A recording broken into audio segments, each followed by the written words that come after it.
Over to you, man. 111. Is it working? Yep. Okay, great. Okay. Hi, everyone. Yeah, so I think Kabul just says so. I'm a total cat lover, so I had quite a lot of cats in my life. And before I start, I want to say that I still have Mark's I don't want to zoom song in my head, and this is going to explain if this situation doesn't go as well as it should. Okay, a bit about me. I'm Emmanuel Beraud, and today, I'm going to try to interest you in TDMS files. Just a show of hands, like who has never used TDMS files here? Okay, very few. And who use them a lot, and especially the advanced API, and is super comfortable with it? Okay, so it's really kind of in the middle kind of crowd here. Okay, so let's get started. It's actually going to be a pretty dense presentation here. Just one slide about me. Born and raised in France, you can probably hear it. In my mid-20s, I actually moved to Vancouver, British Columbia in Canada. And I spent 12 years there, where I worked for Greenlight Innovation, the world leader in fuel cell testing equipment. Really a great company to work for. And when I was in Canada, I also really fell in love with the Canadian Rockies. Anyone here from Canada? Yeah, kind of. All right. Anyways, this is a photo of Banff National Park, if you ever heard of it. Last year, I came back to France, and I created my own LabVIEW consulting company, so give me a call if I need help. And I just celebrated my 1-year anniversary a couple of weeks ago. All right. Okay, so today we are going to, this presentation is going to be in 3 parts. A quick introduction, and I really wanted to talk about the internal structure. I will try to keep it quick, but it's kind of like the fun thing. It's we don't really need to know it, to know how the bytes really look like inside the file, but it's fun because we don't really need to know it, I think. Okay, the bulk of the presentation will be about comparing the standard palette and the advanced palette. I think it's a big choice we have to make when we decide that we are going to use TDMS files for an application. And finally, I will just pick one very specific use case for TDMS files, which is creating a circular buffer with them, which is by no means the normal thing you would do with TDMS files. All right. Okay, so TDM, you may already know, stands for Technical Data Management. It's actually a solution. It's not just the files. There's also a data finder, indexing service. There's Diadem, of course. I won't be talking about those. The files by themselves are totally enough to, you can do many things with them just with reading and writing them. The S stands for streaming, which is really appropriate. When NI created the TDMS standard, they, noticed that, okay, we had a bunch of different storage formats out there. Some of them were faster, with a small footprint, or faster, more efficient. Some of them were more allowed you to organize your data and to search and so on. And TDMS were kind of here to check all the checkboxes and try to have all the advantages at the same time. One last slide, just before moving on to the internal structure. I'm just going to talk about LabVIEW today, but there is a whole ecosystem of tools out there that can read and write TDMS files. It's not just LabVIEW. Cool, all right. So the structure of TDMS files, the more you have to leverage performances and so on, and the more you need to understand that. A file is made of at least one segment, or most likely several, and each segment is made of a lead-in section, which is always 28 bytes, a metadata section that will contain the information about the channels and the groups and so on, and then the actual raw data, the bytes that represent the values for your channels. Okay, let's have a super quick example here. Using the standard palette, I'm just creating a file, writing 3 samples in one channel and closing the file. And now let's look at the content of this file. Okay. So if you open this file in a hex editor, this is how it looks like in hexadecimal representation, right? And I color-coded the bytes, so we see which one belongs to the lead-in, metadata, and raw data. The lead-in, I'm just going to pick one byte of interest. This one is called the table of content, TOC.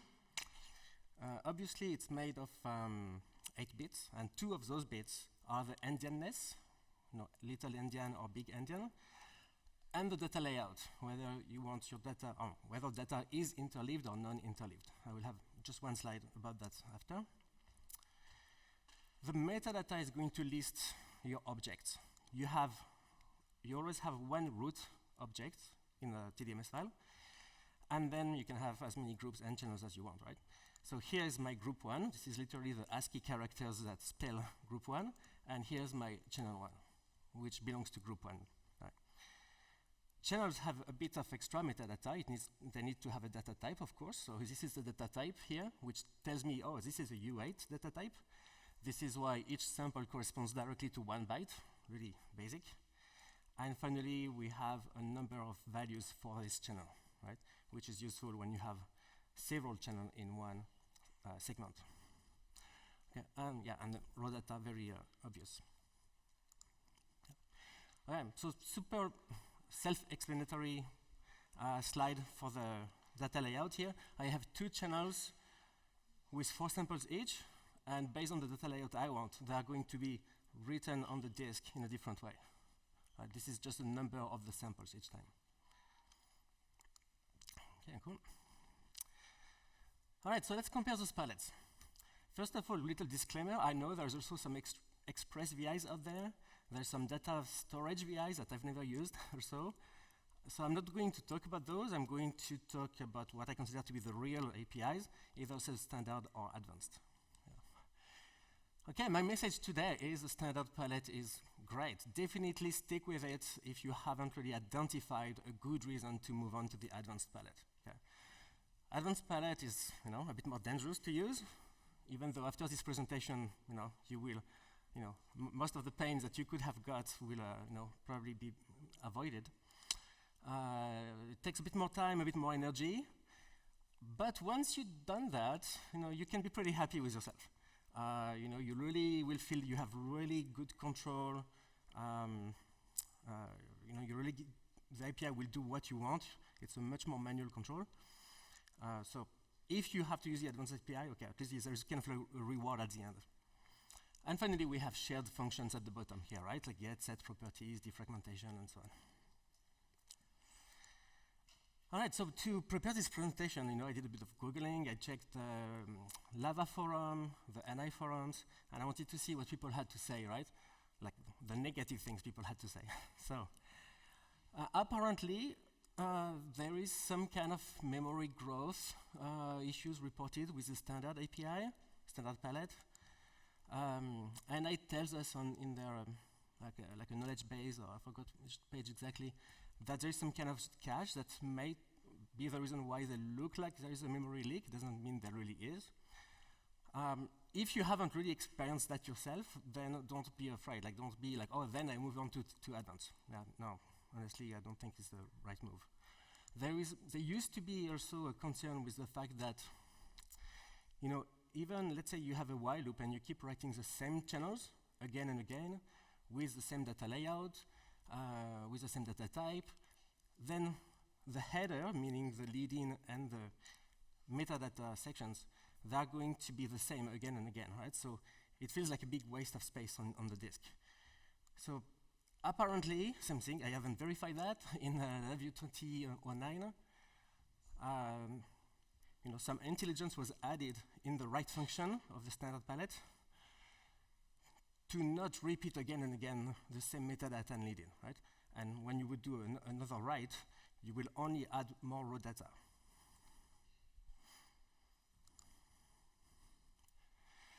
Right, so if I go back to my data layout, if I now imagine that, okay, I'm writing the same channels again and again, so I'm just going to add more raw data each time I do a write, then this is, for the non-interleaved layout, how your data is going to look like, right? So you can really imagine, a big block of samples for one channel, then the next, and then when you're done with all your channels, we kind of repeat again, right? So this is how the file looks like. If you're non-interleaved, it's a bit more regular, so interleaved. Okay, so add-ons palette, what did people have to say? Okay, so this one is really always like funny for me because I feel less lonely. Because for me, when I started using this advanced palette 10 years ago, I really struggled. And I was really happy to find some people, especially on LavaG, to kind of help me. All right, so this is from other people. Okay, it's weird. What's going on? I'm getting really frustrated. And this one is actually, yeah, from me 2014 on LavaG. Right? Like, oh, is there a bug? Okay, what's going on here? Right? So there is hope if you're at this point right now. And yeah, we're going to see what's going on with those two APIs if we compare them, right? So we're looking at the connector panes of just the write and read functions of the standard and advanced palette here. And what do we see? All right, so the write function of the standard palette, it gets everything it needs to write the lead-in, the metadata, the raw data, right? So the data layout goes to the lead-in. The channel names, of course, go to the metadata.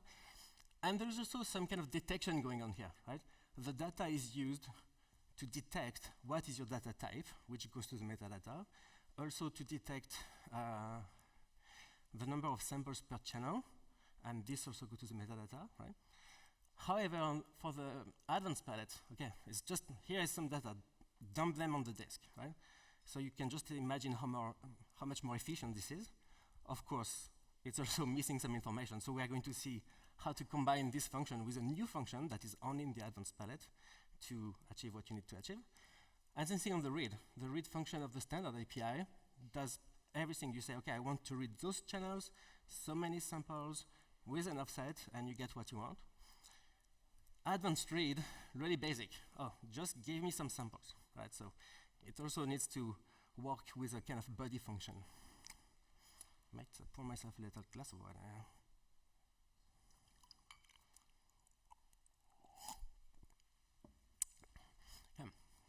All right, so the write function, we're going to use it with a function called set channel information. Okay? And this function only writes metadata and the lead-in, right?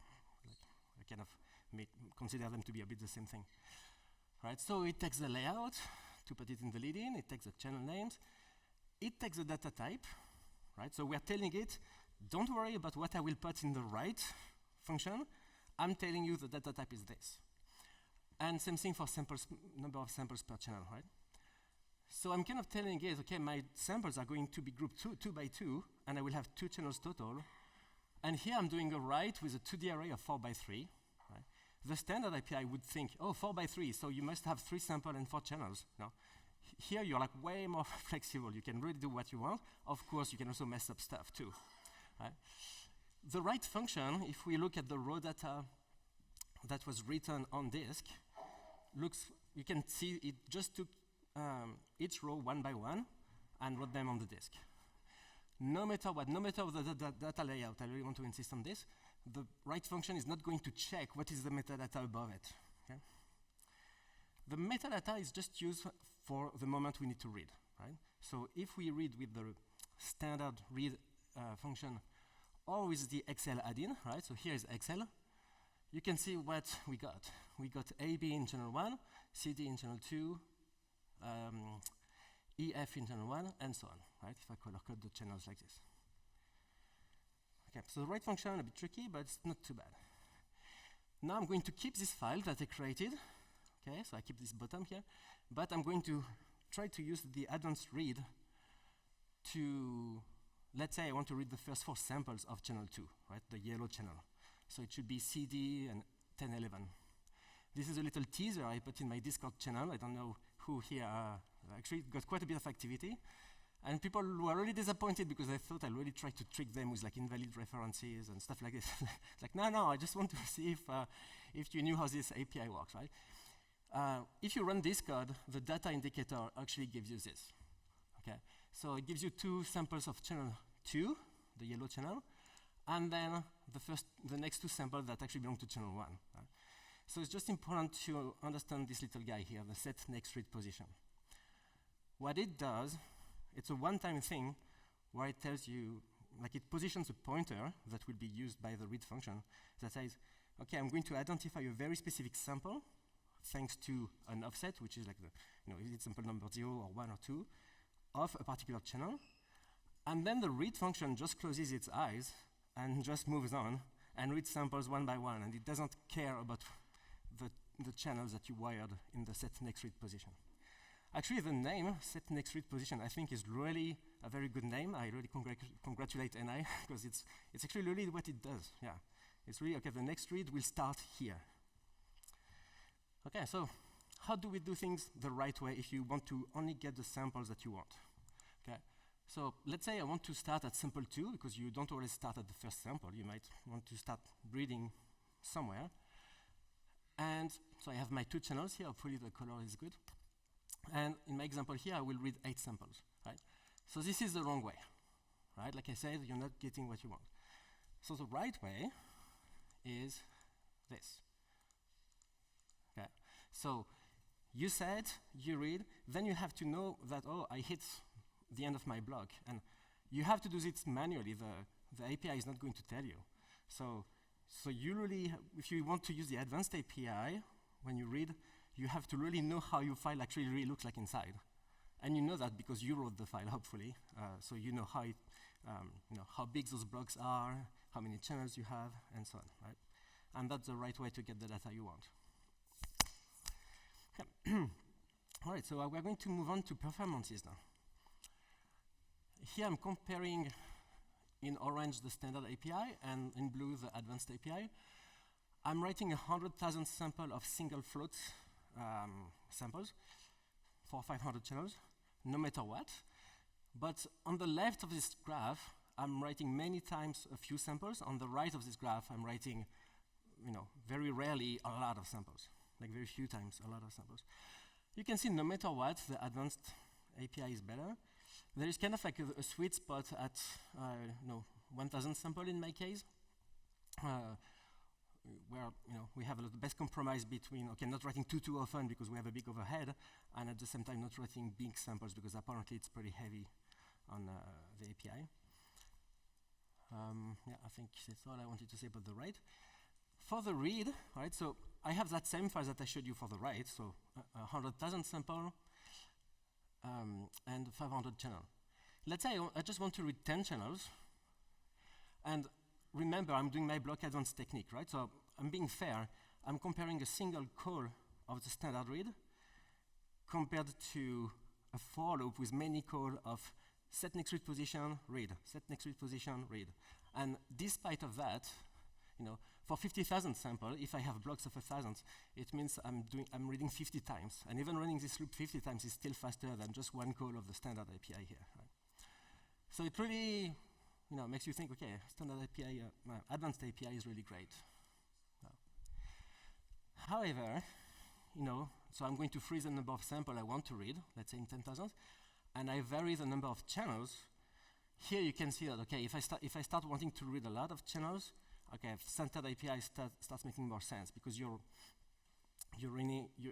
reading a big part of the file, and you have an outer for loop that iterates through the channels, and then an inner for loop that iterates to do all those block by block.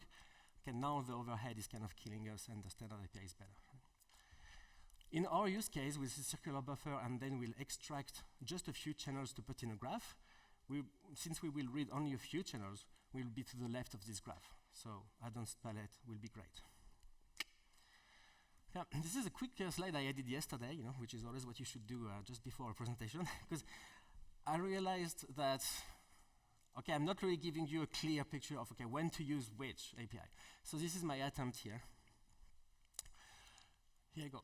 So if you don't really have a big need for performances, even if you don't have a big need for flexibility either, and I'm going to explain what I mean by that, then stick with the standard palette by all means. Okay? No point making your life complicated with the advanced API. What I mean by flexibility is, you want to be able to, write channel A, B, C, D at this point, and then, oh, now I'm going to write those, or now I'm going to add a property to this channel, okay, and now I'm going to change the data type of this channel. So each time you do this, it's really going to create a new segment, right? So this is highly flexible TDMS files. Personally, I don't really use TDMS files this way. I always use them more like as a big streaming kind of data logger. Yeah, and which is what the advanced palette is for, right? If you need performances but no flexibility, like you're going to do only one set next channel information, and then you're just going to use only the write function, write, that only writes raw data, then this is really your guy here. If you try to be flexible and performant, in my opinion, you can't. I don't think it really makes sense, and if you think about it, to be flexible with the advanced API, you would have to do set information, write, set information, write. Okay, and now you're not even being performant anymore, right? So I think there's really two very different use cases here. Okay. So part 3, right? I'm really leaving the kind of general presentation here and just digging into one use case. Yeah, like pretty straightforward. So imagine you have some data being generated at 10 hertz or 100 hertz, whatever.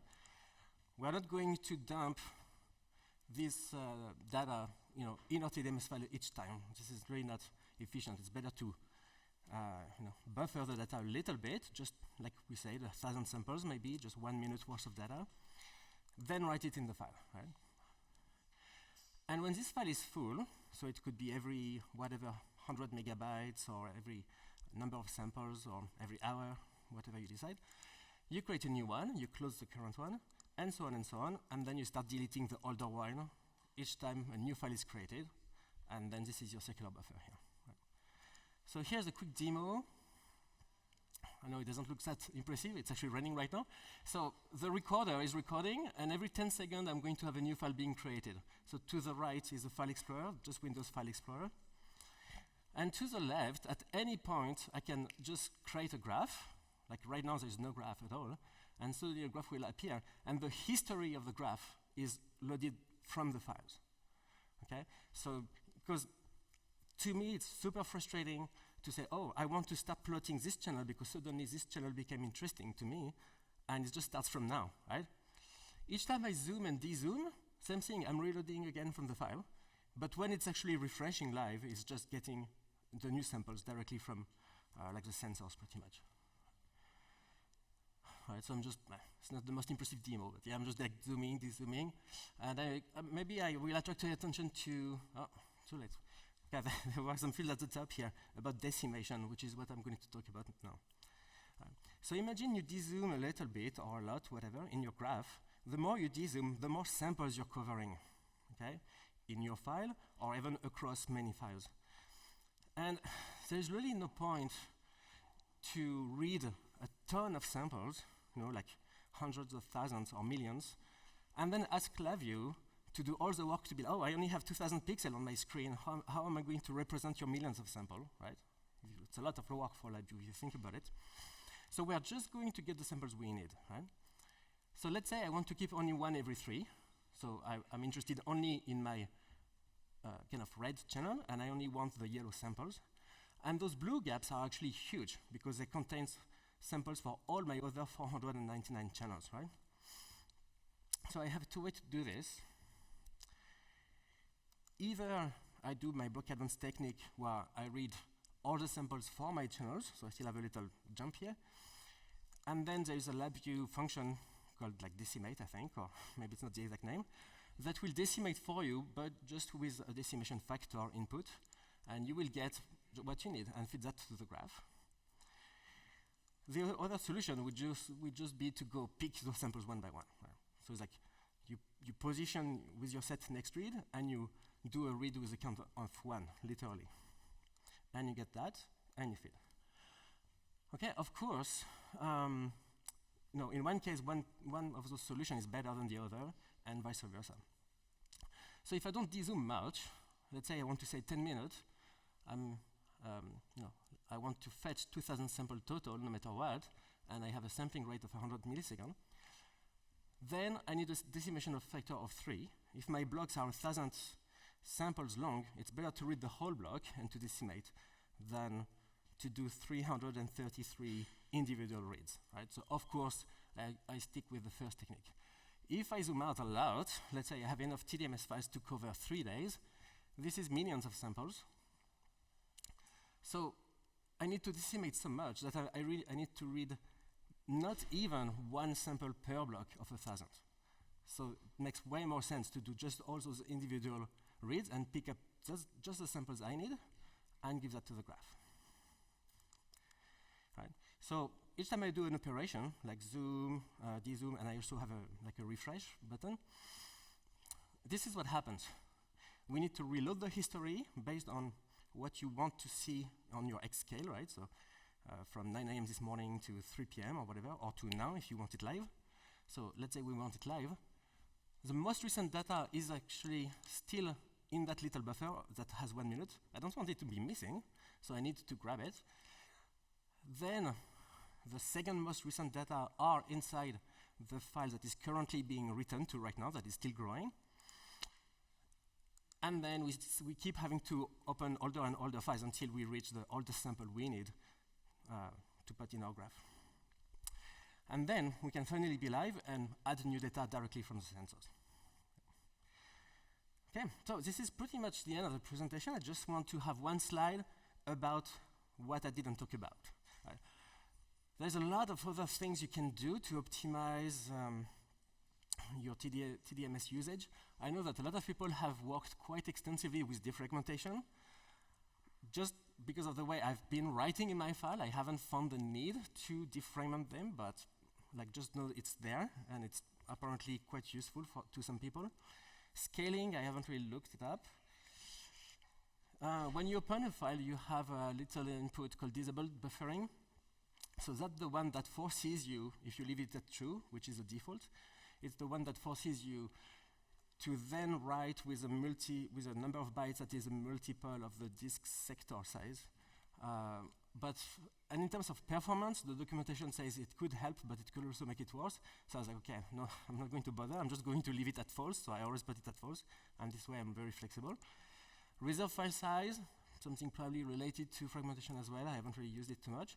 And finally, with the advanced palette, you can use the synchronous VIs or the asynchronous VIs. Me, I just stuck with the synchronous VIs because it's a bit more simple. But maybe it's one way to improve your performances for your specific application. Okay, that's pretty much it, and I'm ready for questions. Thank you very much for listening to me. Yep.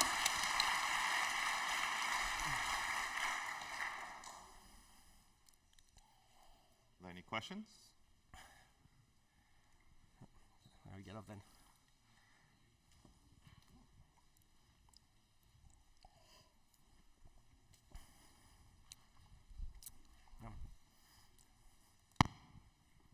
What is the performance when you do the multiple single reads to decimate a large file?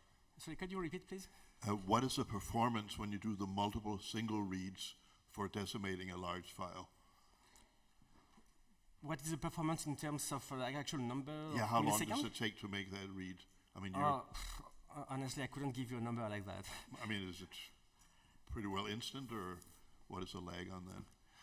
I mean, so if you look at my little demo when I was like changing my zoom and so on, yeah, like each time I move my my cursor, it really feels really instantaneous, right? So of course here, because of the demo, I have a small number of samples and I have small files that only represent 10 seconds. But this is actually this code is actually a little extract of a much larger real application I made for a customer, where I really would have for real days and days and millions of samples, and it was really instantaneous. You couldn't realize that, okay, it's actually reloading all those things. Okay, thank you. Yeah, now the advanced read is extremely fast.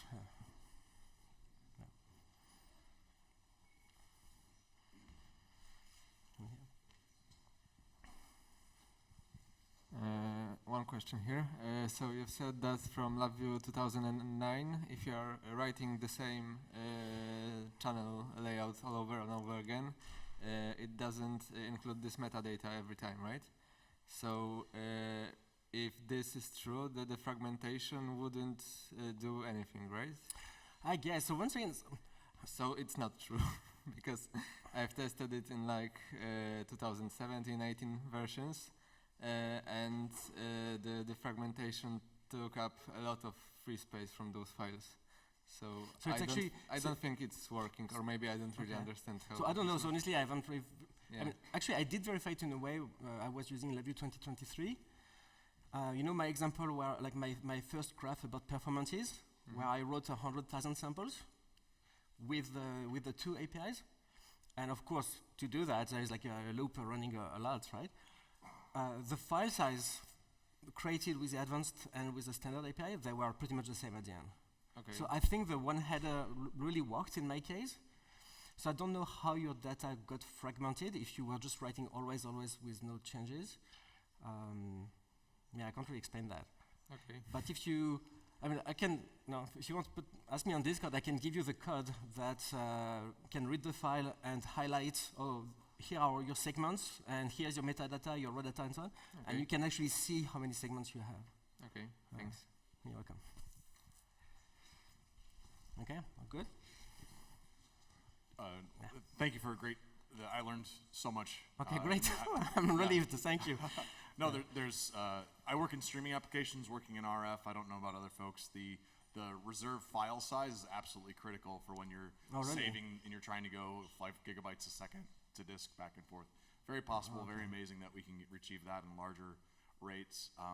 But the other one, have you ever experimented with the, you can read to DVR, which is another interesting aspect of... To DVR? Yeah, no, I haven't tried that. Yeah, there's some instruments that allow for fetches and writes as DVRs to prevent the copy into LabVIEW and then push down to a driver. But it's also just leverageable as an enhancement in general when you're doing the reads and writes, if it makes sense for your application. It's of course not for everyone, but a really interesting twist on that one. But thank you so much. Thank you. I appreciate it.